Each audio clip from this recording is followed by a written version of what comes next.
Salams and welcome. Thank you for joining me in part 4b in this book, Moral and Spiritual Transformation in Islam. At this stage, I'm only looking at the personality behind this book. Who is Maulana Dr. Fazlur Rahman Ansari?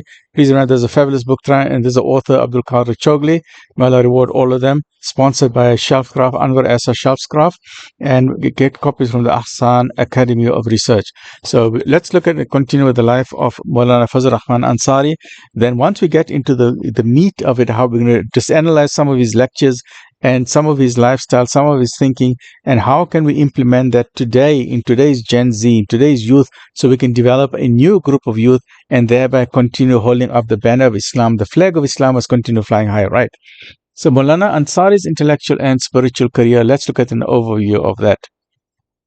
The period between 1932 and 1933 was a turning point in Maulana Ansari's intellectual and spiritual career for the following reasons. Firstly, the first meeting with the roving ambassador of peace, Maulana Abdul Kalim Siddiq. I don't know if I've got that picture here. Yes. So his first meeting with the roving ambassador of peace, and that's by Abdul Alim Siddiqui and his mission. And we've got, this is Abdul Kalim Siddiqui. So Maulana Ansari met this man, and that's why I'm doing both these personalities together, because their life is intrinsically linked together, right? And then secondly, his enrollment at the prestigious Aligarh Muslim University, which is still in existence today in India's one, a fabulous university. I've gone through the website and I encourage you to go through the website. It's an amazing university with amazing, the vice chancellor is and it's a woman, it's a female vice chancellor at the Aligarh Muslim University.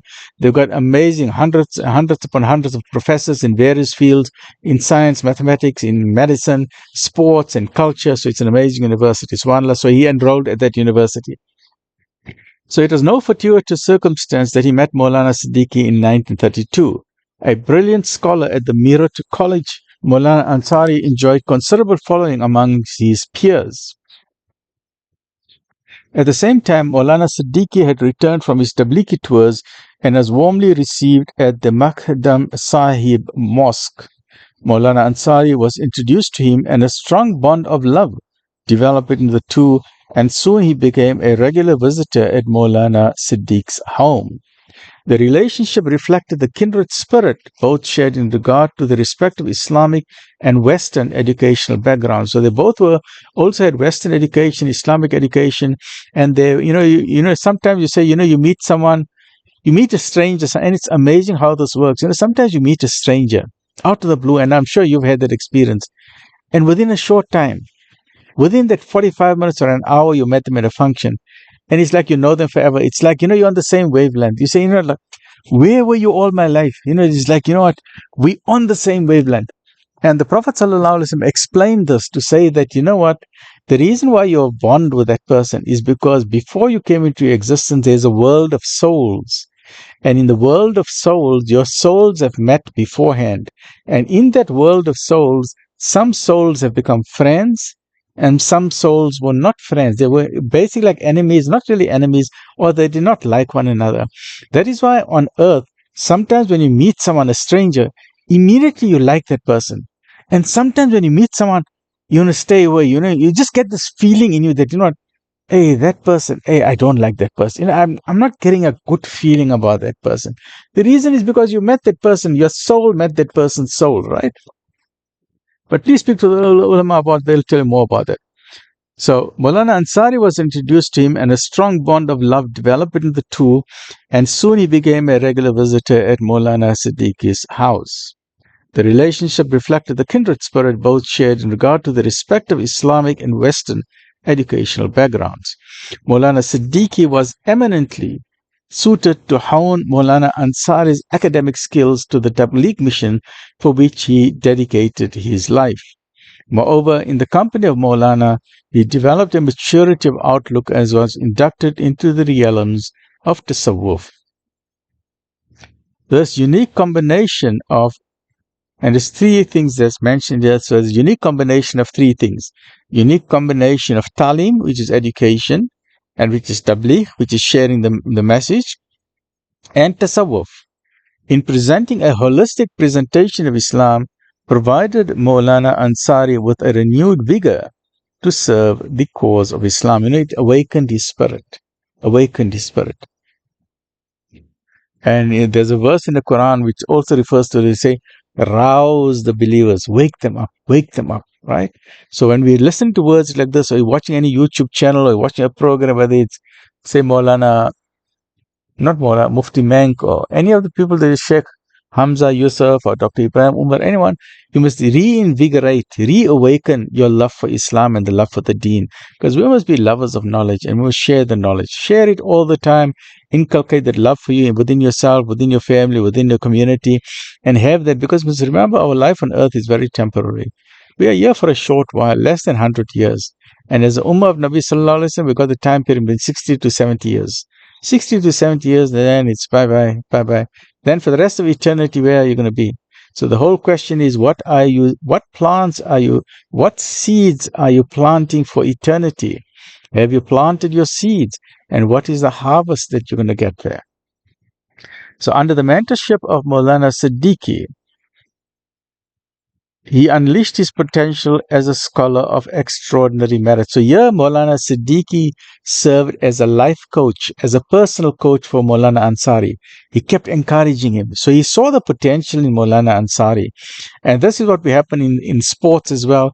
Let us say you're a sports person, or you're a karate champion, or you're an athlete, you're a tennis champion, or you're a soccer champion, or you know a certain sport so well. And then you spot a talent. You see young, and the way to spot a talent is when the talent is young. That's how they do it in the football world as well. Lionel Messi, Ronaldo, and all these people, their talent is spotted when they are 10 years, 12 years, 14 years. And then the coaches will look at them and say, hey, that guy's got a talent. Hey, that guy's got a talent. Like now recently, we just read, I forget the youngster, 14-year-old guy in India, he got the acceptance into the highest league in cricket. Right, but he cannot, I think he's 12 years old, but he cannot get money until he's 15 years old. But they spotted his talent from a young age, so they're already grooming him to become a world-class cricket player. And in the same way, Maulana Alim Siddiqui spotted Maulana Ansari's intelligence, say, this guy is someone who can make a difference in the world. So he spotted his ability and he started grooming him. And that's what a coach does. A coach gives you tough tests. We say, okay, let's wake up in the morning. Let's run 10 times around the field. Let's score 100 goals. Or you're doing basketball, throw 100 shots. Or you're exercising for the marathon. You say, let's get that gold medal. So the way I like to look at this example, the relationship in Maulana Alim Siddiqui and Maulana Ansari is between a coach and a star sports student. But in this case, it's not a sports Olympic. I refer to it as the spiritual Olympics. And in this case, Maulana Ansari, alhamdulillah, got the gold medal in the spiritual Olympics. But he had a teacher, a master coach, teaching him and grooming him and encouraging him and striving him to go higher and higher in his field. So Maulana Siddiqui entrusted him with the responsibility of replying to some of his correspondences and contributing articles to his magazines and so on, and he became his personal secretary or his scribe as well. His writings were done at the behest of Maulana Siddiqui, and which largely focused on Islamic missionary journalism and practical missionary work. There was no doubt that he had recognized Maulana Ansari's capabilities in the field of tabligh. Let's look at the beacon light, and then we'll end with this section of the chapter. In 1932, when he was only 18 years old, he wrote The Beacon Light, a first-class missionary book on Islam, and much earlier he started writing for Colombo's, that means in the country known as Sri Lanka. And the title of that magazine or publication is called The Muslim Standard, and in Singapore he produced a publication called The Real Islam. Maulana Siddiqui's pressing tabligh engagements did not give him sufficient time to respond to the many anti-Islamic literature being published by Christian missionaries in Singapore. Polemical works denigrating Islamic teachings and the personality of the Holy Prophet Muhammad ﷺ continued unabated, and no doubt these were there was an orchestrated campaign, as we see today as well. Nothing has changed.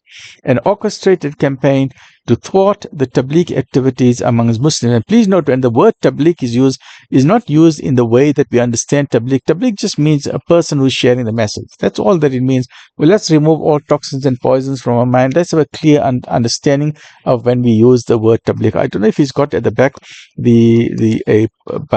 bibliography or the meanings of some words. Okay, but my understanding of tabligh is just someone who is sharing the deen, right?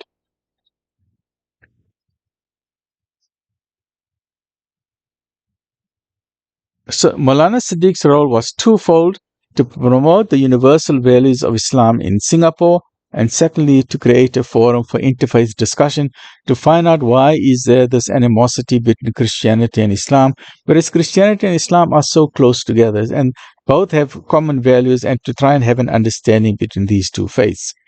So the Beacon Light, the work known as the Beacon Light, a seminal work of Maulana Ansari, was a refutation of the missionaries' tirade against Islam. So in what Maulana Ansari basically did was he held up the banner of Islam to say that this is the true Islam, and what we are seeing in the newspaper, what we are seeing in the media, that is not the true image of Islam. That is the reason why I've written my book as well here, which is known as Islam in the Media. I don't know if you can see that. Islam in the Media, to try and combat some of the Islamophobia, because the camera work or the people in journalism can either have a correct understanding of Islam, but many of them have a very distorted understanding of Islam. And it is our duty to give them a true and a correct perspective of what Islam is. So the Beacon Light, a seminal work of Maulana Ansari, was a refutation of the missionaries' tirade against Islam. It was Maulana Ansari who volunteered to write a monograph in defense of Islamic teachings. So we'll conclude today with this, which is episode 4b, and we'll continue in the next session, which is episode 4c. And the whole point here is, in our own way, we must try and share knowledge. Nabi Sallallahu Alaihi Wasallam, the final sermon, he said, share this knowledge with those who are not. That means more than 100,000 people were there at the final Hajj, at the final sermon, at his farewell pilgrimage. More than 100,000, and very beautiful. And this is a very important lesson. The Prophet ﷺ said, those of you who are here today, share this knowledge with those who are not here. Right? Even if you don't understand the knowledge, share it. Because the person you are sharing it with, maybe that person will understand it better than you understand it. Or maybe that person is going through some difficulty which you are not going through. And maybe you are sharing a hadith, and for that person, that piece of wisdom, you say, wow, this knowledge came at the right time, at the right place. I was going through so much difficulty and someone sent me this knowledge. So the whole point now, we've got social media. It is so easy. We've got Instagram, YouTube, TikTok, Facebook. So all you have to do is press the button, share the knowledge. And because knowledge is light. The world is in darkness at the moment. There's so much problems in the world, so the world is full of darkness. All we have got to do is share the knowledge. Stay well, look after yourself. Alhamdulillah.